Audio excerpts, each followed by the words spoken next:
Hello and welcome to the Worldwide Airport Slot Board Capacity Reductions Panel. Thank you for joining us today. We will be considering WASB guidance for the management of reduced airport capacities. My name is Philip Highland. I work in the Worldwide Airport Slots team for IATA, and I'm very pleased to be joined by three officials from different areas of the industry, Robert, Tracy and Richard from the coordinators, airports and airline communities. Let me first of all hand across to them, and perhaps in reverse alphabetical order, you could give a quick introduction of yourselves. So beginning with Tracy, then Robert, then Richard. Over to you, Tracy. Hello, hi there. So Tracy Buckmaster, I work for British Airways. I'm currently the schedule clearance manager. I've been at BA for the last 5 to 6 years. Prior to that, I was with ACL for 17 years in a variety of roles. And then before that, worked in various areas of airlines and tour operators. So a varied background, I think, in travel and aviation. Fantastic. Hello. Thank you, Tracy. Robert. Hello, I'm Robert Drew. I work as Capacity Manager in the Sales and Operations team of London Gatwick Airport. I'm Secretary to the Gatwick Coordination Committee, which is responsible for setting Gatwick's declared capacity limits. And I've worked in the industry for around 33 years in the field of forecasting and capacity planning, both within the UK and on master planning projects overseas. Thanks, Robert, and welcome. Richard. Thanks, Phil. Hi, Richard Can. I'm Head of Coordination at Airport Coordination Limited. I've been a coordinator and coordination manager and then head of coordination over a period of 15 years. Previously worked in scheduling and commercial within airlines, both schedule, charter and freight. Excellent. Well, welcome to you all, and thank you for sparing your time for this discussion today. Just a delicate, so it's obvious we have a huge amount of experience here to discuss this topic. A little bit of background to this is the aim of this discussion is to share the key principles and procedures of guidance provided by the WASB, the Worldwide Airport Slot Board, with regards to capacity reductions. Now, it's also worth mentioning that both Richard and Robert were part of the work group which was set up by the WASB last year, I believe, which hopefully will give us some insights into perhaps the workings of the group, if that is interesting, and of course where the guidance has come from, how things are working. We're in a great position here because obviously this is a very much a UK panel. We're not suggesting that this is a UK issue, it is a global issue, but we have stakeholders here who work closely together and of course are able to provide global experience as well. Now, the WASB effectively shows three documents with regards to capacity reductions. The main document being the Worldwide Airport Slot Guidelines, where there is a section, I think it's 6.10 from memory, which looks at capacity reductions in basic terms. The WASB set up a working group roughly about a year to 16 months ago to look at better ways perhaps or more guidance with regards to reducing capacity, and that led on to another group to look at reductions during the COVID-19 period. These documents, this guidance has all been agreed and is available on the IATA, ACI and WWACG websites. But obviously the Worldwide Airport Slot Board, which was set up roughly about 18 months ago, they must have a range of important topics to be looking at. So I think it's probably best to first of all consider the importance of this particular topic. And let's turn to Robert to considering there are many topics for the WASB to consider. Why do you think the WASB might have chosen capacity reductions as one of its initial work groups? Yes, well, when the COVID pandemic struck, aviation was thrown into a crisis, and jointly formulating ways in which we could best manage our way through it became the main priority for airlines and airports alike. So while the WASB was originally set up to address the drafting of industry guidelines, it was a useful forum for working on this with representations from across the globe, including airlines through IATA, airports through ACI, and the coordinators through the WWACG. And the tactical response could then also be used as the basis for translating this into best practice guidance within the WASG itself. For the airlines, demand had fallen through the floor at a stroke, and severe travel restrictions were imposed internationally. But for the traffic which remained, we needed urgently to manage the airline and airport operations safely in such a way as to stop further spread of the disease. So COVID testing procedures, social distancing, and increased sanitary procedures meant that the airports had to respond by introducing new processes and drastically reducing the number of passengers which could occupy areas within the terminal buildings.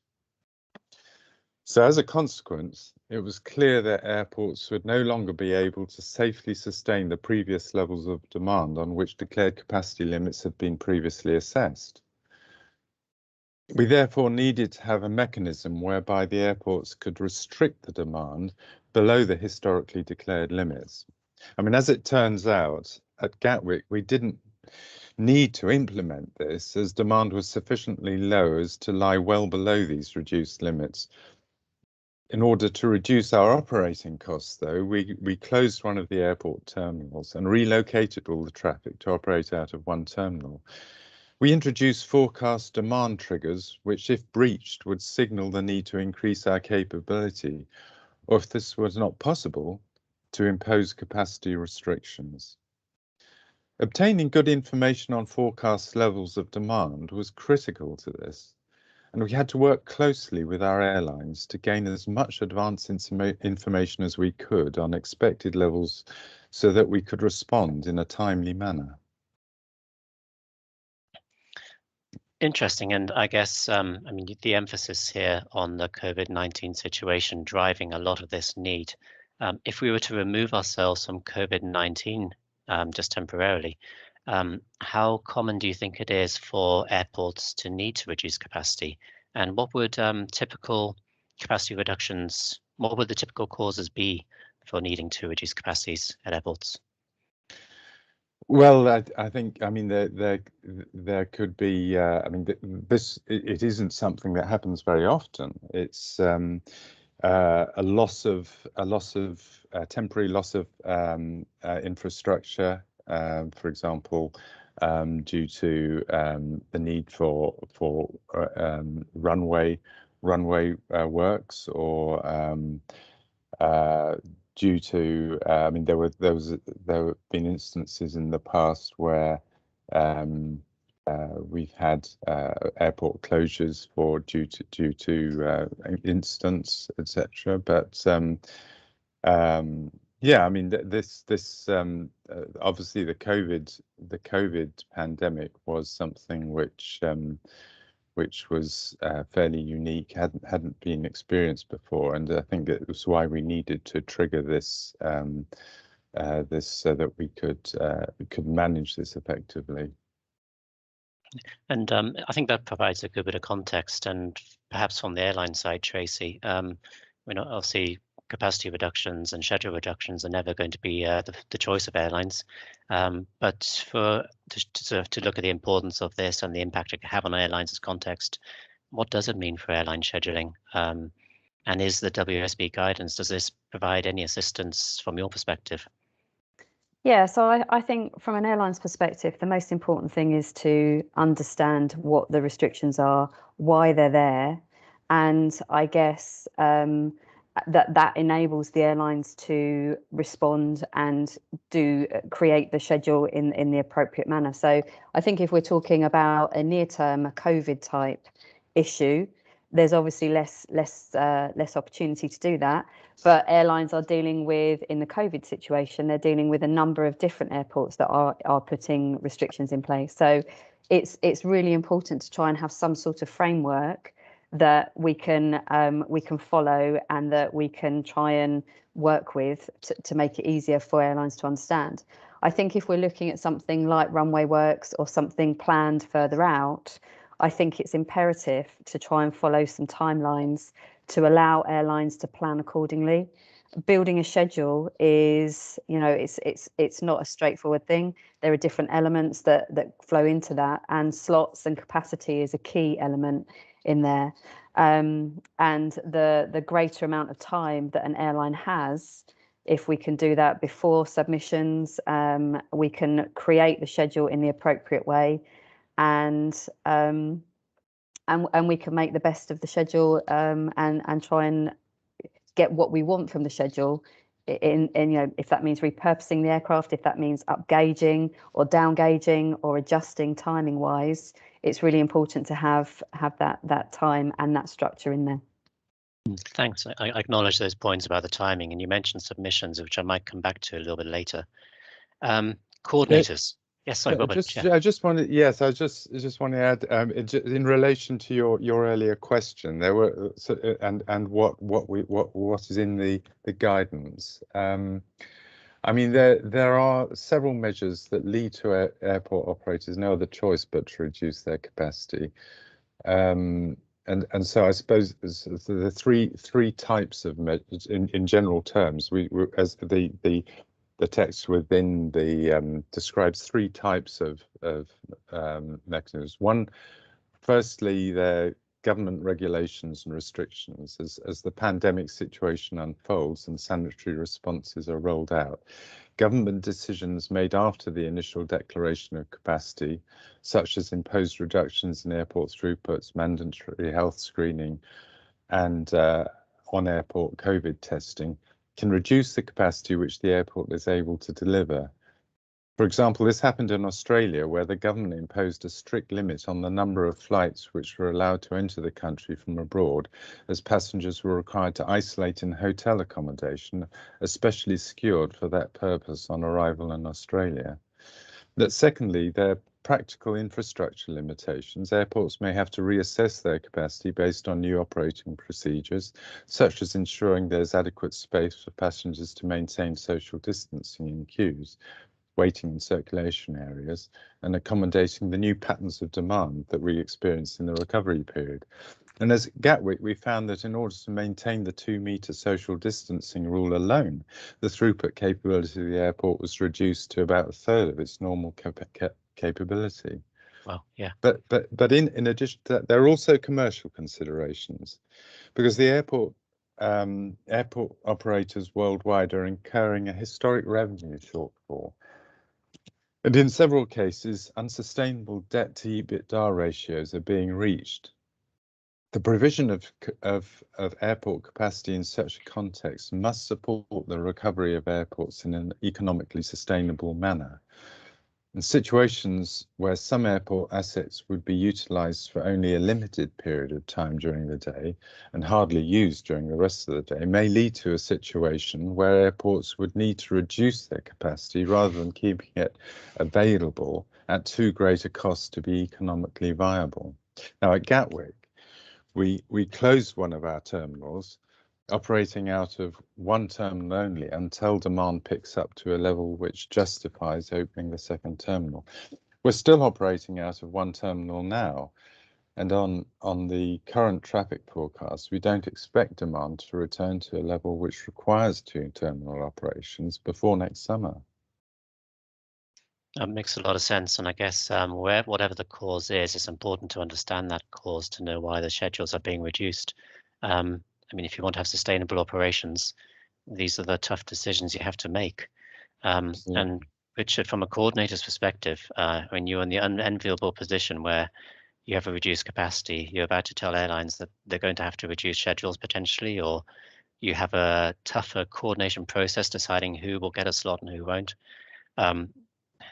To what benefit does this guidance help you as a coordinator? Okay, so any capacity reduction is normally not desirable for any stakeholder. So having some set of primary principles helps send us in a right direction in order to manage the situation. Certainly from a UK perspective, reducing capacity is not covered in the regulation, and nor was it really covered in the WASG. So it's not something which is familiar to any of the stakeholders. So we are entering new territory when we are being asked to reduce demand to meet any reductions in capacity. So having some sort of guidelines is a starting point. I don't believe it's a substitute to thorough analysis and detailed planning, but it does give us some of the basic principles from which to work from going forward. It's especially important if the reduction is almost unknown, non-planned, it just comes. Having some guidelines, because we've managed some capacity reductions which we've known well in advance, which has taken up to a year to plan. You don't have that luxury if you don't know it's coming. And so having some of the guidelines in place and the principles in place does help push you down a particular path, which is about fairness and trying to get an equitable reduction in capacity. Now, they're all principles I think most people would agree, when you see them written down, are sensible principles. They come with problems, of course they do.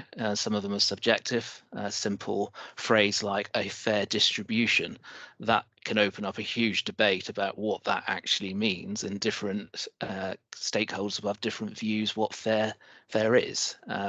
But we as a coordinator have to be able to defend the reduction, and the longer we have to plan that, the better. Sometimes we have the plan and you can do the analysis to support that. Sometimes you can't. So for me, having some form of basic principles and some form of best practice is a great starting point. I'm not going to say it's the end point, because I think a lot has to go into going beyond that, and it's not a substitute for doing a full analysis of a problem and working out a solution that best solves that problem. Every problem, we've done 3 reductions at one particular airport, all for the same reasons, but the detail of the actual capacity reduction has differed because the airport changes, the number of airlines changes, everything changes over time, and you have to reflect the capacity reduction to solve the problem you're trying to solve. So it is a good starting point, but it is that a starting point. Yeah, is it fair to say that it's a little bit like the WSG, where the guidance is there, but there's enough flexibility so it can be sort of tweaked to particular circumstances, maybe demand or the reason for delay, the reason for schedule reduction, that type of thing. So you can make the best decisions and put the best process in place for that airport. Absolutely, and we should bear in mind it's not just the coordinator making that decision. Clearly, if it's something for tomorrow, there is less consultation, but it is the starting point to develop the process to be consulted on with stakeholders.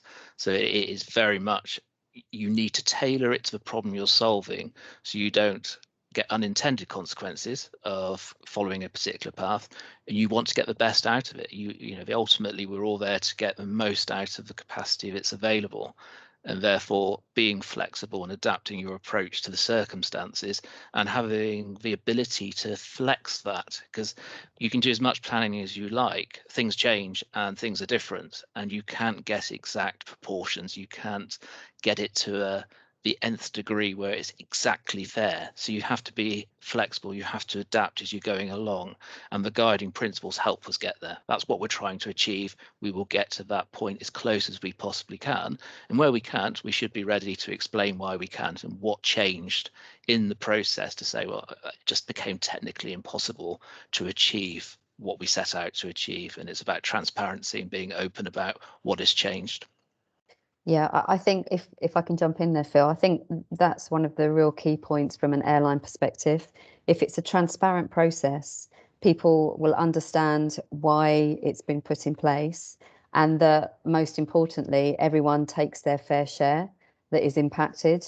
And I think if you have those things, then I think you're more likely to get the buy-in at the end of the day. On that point, how do you think it's best to get the buy-in? I mean, is there a process for the transparency and sharing information within this? Is that to me? Sorry. Anybody, to be honest. Yeah, yourself first of all. Okay, so I think the coordination committee is a good place to start. I think if there is, it's a good forum for airlines and stakeholders to understand the underlying issues and why the capacity reduction is being brought in the first place. But I think it also gives an ability for people to contribute to any potential resolves.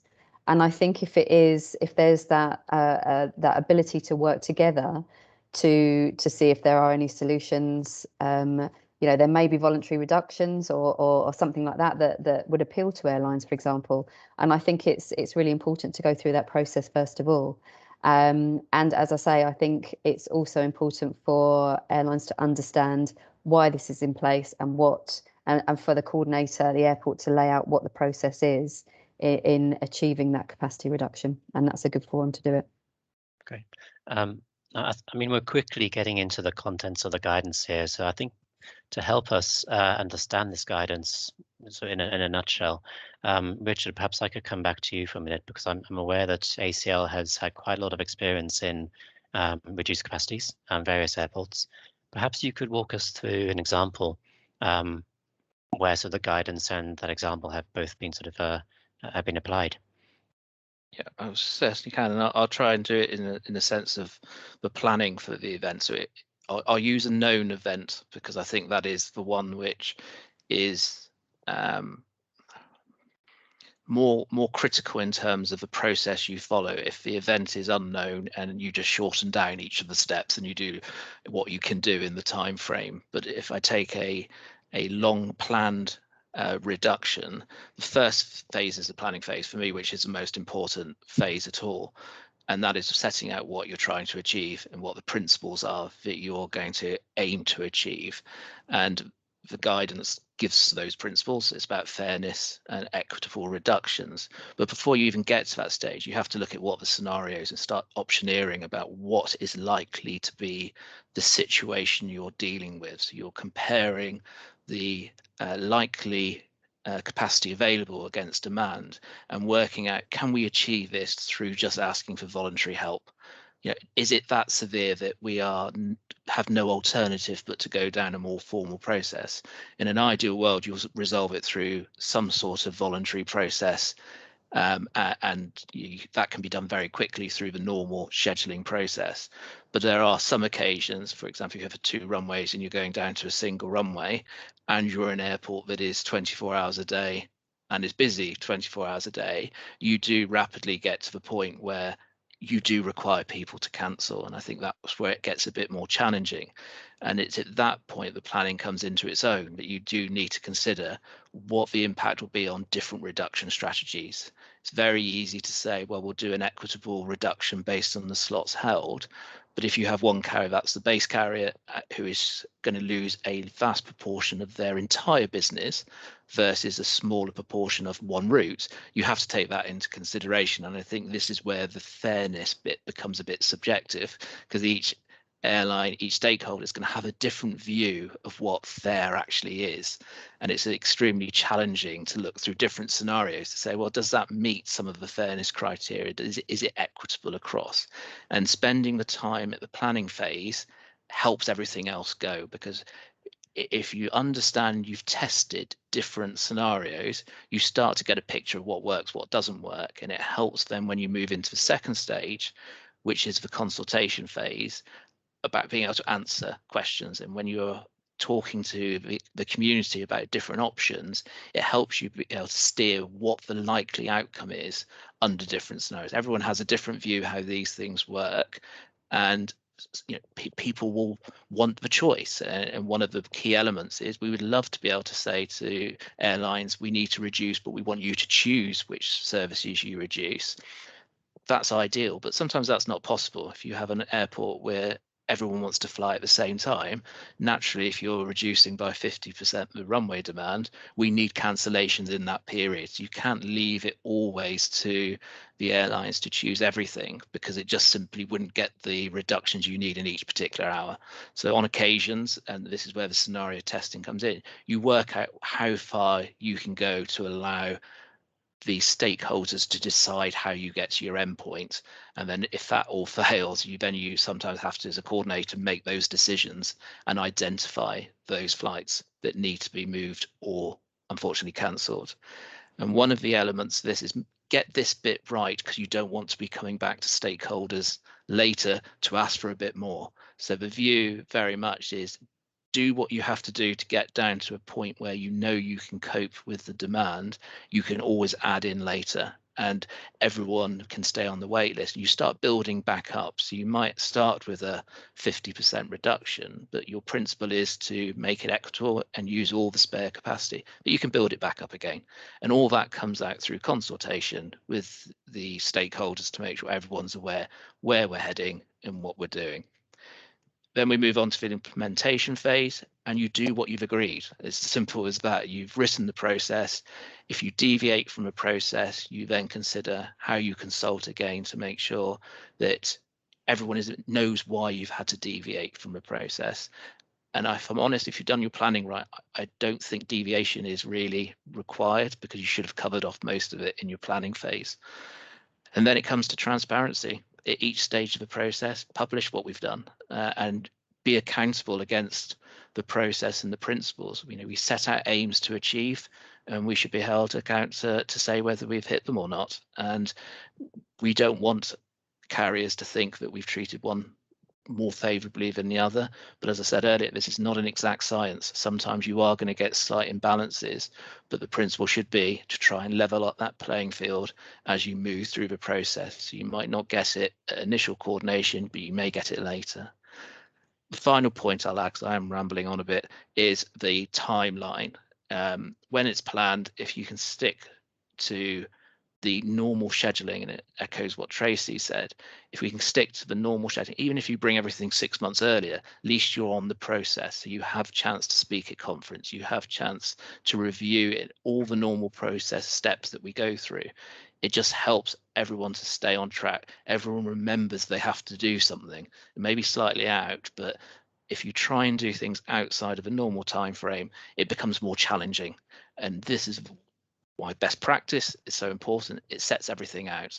We're being open and honest about what's going to happen. There's no surprises. No one can say they don't know what's going to happen, and it's all agreed in advance. I hope that answers your question, Phil. I think that answers the question in great detail. Thank you very much. Huge amount of advice there. I think that's really useful. And I think you touched on timelines, but I believe there's also a piece in the guidance for where capacity reductions suddenly become apparent later in the process. If you have to deal with it, then that's also in there. Am I right in saying that? That is correct. There's different. No one knows when capacity reduction is going to happen. Over the years, there's events which just happen, and you just got to deal with it. And it's actually, in a way, it's almost easier to deal with it when it's unknown, because you just have little time to debate it. It just has to happen. And yeah, from our experience of events which have happened at short notice, I'll be honest, sometimes the initial reaction and initial act isn't particularly fair, because you are dealing with a situation in the next few days. And with airlines flying in long haul, they're already in the air. So the way you manage the immediate process can be very different to what you would like to do if you had longer to plan. And at least one event we did, it was react, then review, and then over time, and I mean, when I talk over time, I'm talking days, you then start implementing the principles that you've seen in the guidance, which then makes it fairer. You almost accept the fact the early days may not be 100% fair and equitable, but you try and make up for that as quickly as you can when you can start getting stakeholders involved. It becomes operational, and then it becomes strategic. Right. And Tracy, I think this point about timing is really important. Certainly from my experience, I have seen occasions where planned capacity reductions, not unexpected, but planned, have occurred quite late in the process, even sort of within a month of operation.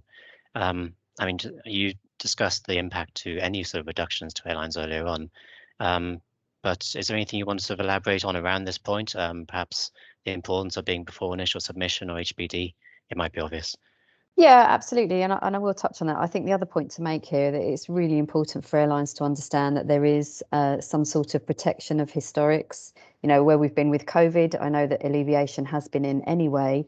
But if we find ourselves in a situation where something happens and, I know, a terminal, you suddenly can't use a terminal, for example, it's really important for airlines to understand that there is some security there if they are cancelling, that the historic precedence is maintained. And I think going back to the timelines and, if you can do something before submission deadline, it just gives you the opportunity to, when you're adjusting your schedule, you can, for example, if you're upgauging, downgauging, you're making sure that you're getting those requests into the other end of the route or any other part of the network that is affected by this reduction. And as we all know, if you can do that at submission deadline, I think that you're in at that first point and you've got the best chance of obtaining any of the retimes or any difference that you're looking for. I think also in terms of when we get to the handback deadline, I think it's also good for the coordinator, for the airport to understand what the true demand is. If there is an understanding of the problem beforehand, you may see that there are some amendments, for example, at handback deadline, that retimes or something like that might again work for the airline. So it gives a clearer picture at that point for you to proceed forward and deal with the impact as well. Okay. Now if we just sort of zoom out a little bit and focusing on airports and airlines, with regards to the process that's been provided, this guidance, Robert, first of all, what do you think it is that airports could probably do to aid the process, to aid this guidance from the perspective of your stakeholder group with regards to timing reductions, communication, sharing information, that type of thing?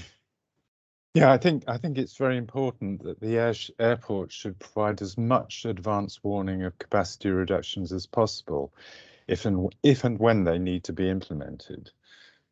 However, capacity reduction should be avoided if possible, and as it creates problems both for the coordinators and the airlines then to manage. So in the case of COVID at Gatwick, we found that it was not necessary for us to actually implement the operational capacity reductions, as demand was such that it could be safely accommodated within the reduced capability of the airport. And as restrictions were gradually lifted, the capability of the airport was also increased ahead of increasing demand. However, it is still important that we retain the ability to reduce limits as and when it does become necessary. And the timing of this relies on good intel on forecast levels of demand. So during COVID, is therefore vital to maintain regular communications with our airline and coordinate as the situation unfolded. And Tracy, from your perspective, from an airline perspective, same question. What do you think airlines could do to support the process, communication and so on? I think, similar to what Robert's just said, I think it is about keeping linked in with the coordinator and discussing with the airport as well. But I think ultimately, it's really key to understand what are the drivers, what's the impact of those drivers, and then the airline can go away and review and look at what the reaction needs to be. But there may be some options. There may be some different ways that an airline can go. And if you're in debate with the coordinator of the airport, I think it's key to finding a solution to this. I think the other point is, I think if an airline we talked about the transparency, we talked about the fairness. I think the other end of it is about seeing that there's some sort of control that's in place. If an airline is asked to cap seats, for example, it's important for the airline community to understand that if someone isn't behaving, that there is something that is being done. So it would be unfair for airline A to take the pain, but airline B is not. So I think there needs to be something that is effective in place that for people that fail to take part in this. So zooming out a little bit further, and this is a question to each of you, a very simple question. From the way you're talking, I think you've made the mediation of this group so very, very simple, because it appears as though you're on the same page and reflecting the group where an agreement has been found. Generally speaking, do you think that this guidance fairly balances the need of the three stakeholder groups, airports, airlines, coordinators? Whoever would like to go first. Yeah, I mean, if I may, first, I do think the guidance fairly balances the needs of each of the stakeholder groups. The airport has a responsibility to ensure the safe and efficient management of its assets and should make every effort to facilitate the planned operations of its carriers. I mean, if the airport, through no fault of its own, finds that it's unable to sustain its planned capability, it's incumbent on the airport to give as much notice as possible to coordinate and its airlines of the planned reductions and work together with both to minimise any negative impacts which result from this. I think the guidance provides a good framework for achieving this, provided good and open communication is maintained with all the stakeholder groups, and the coordination committee, where it exists, provides a good forum for this exchange, I think. And Richard and Tracy? For me, I think the principles and the best practice provides a good basis for fairness and equitable reduction. I think each party has a role to play in its delivery. I would say that when you move into the detail, I think it's at that point it becomes a little bit more difficult to maintain that balance as different stakeholders. And I'm not being unfair to airlines, but each airline has its own strategy, and each airline will be affected differently because of the very nature of their operations at that particular airport. So I do think it becomes harder to maintain that the more it's discussed at a granular level, because you're looking at how you achieve that, and each stakeholder will have a different view of what is fair. But I think it's the starting point is right.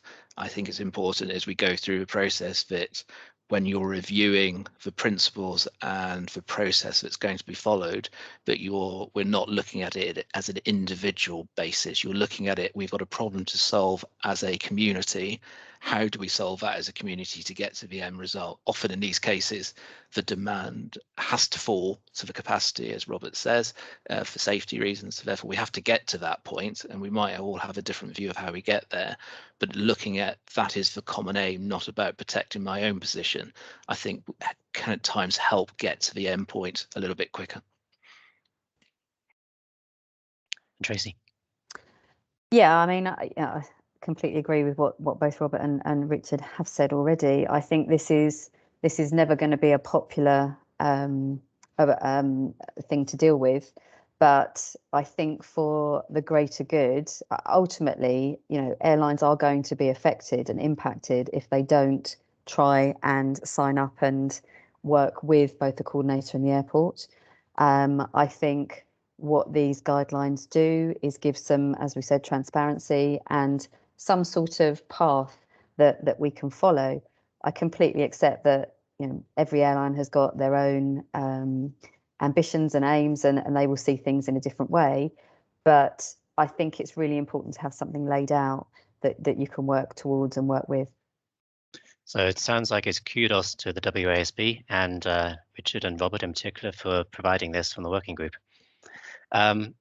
So this kind of brings us very close to the end. I'm just going to ask each of the panelists, first of all, to perhaps summarize any thoughts you may have, or to sort of provide what you think is the most important bit of guidance that you want to share with the community. What would you like? What is your single message you would like to provide to everybody? And this time, let's go Robert, Richard, then Tracy. So Tracy has the last word. Yeah, I think the guidance is there to help ensure the safe and efficient running of airport operations. It's important that the airport works to minimise any negative impacts on the airlines resulting from this, and to achieve this, it's vital to maintain good and timely communications between each of the stakeholder groups. I think that would be my main takeaway. Okay. My takeaway is avoid where possible. Where we do have to, as much time as possible, and then when you do have to do it, brace yourselves, because it's going to be a roller coaster from start to finish. And from a coordinator perspective, urge flexibility, focus on the situation, and prepare to hear why everyone else is more important than someone else, because you're going to hear it a lot. From an airline perspective, I think again timeliness it's key. As I said at the beginning, airlines need time to plan their schedules and to go through the twists and turns of what's going to happen as you approach the season. But I think also as well, it's really important to contribute and to understand and to play a part in this. And if there's transparency there in the first place, I think that just makes it easier for the airline to do so. Which just leaves it to me to say thank you. Really appreciate the time, Robert, Richard, Tracy, that you have devoted to this discussion. Thank you for sharing your knowledge, your opinions. It's fantastic to hear. We do have some good guidance here from the WASB, which represents the industry. And of course, as I mentioned earlier, this guidance is available on the IATA, ACI, and WWACG websites. And a sort of an offer to anybody who is watching this, please do get in touch. You can contact myself at slots@iata.org with any questions you have, and I can filter those to the delegates here, to the panelists here, to consider as well. So please do get in touch should you have any questions. We're happy to support you should you have any considerations for capacity reductions going forward. Thank you very much.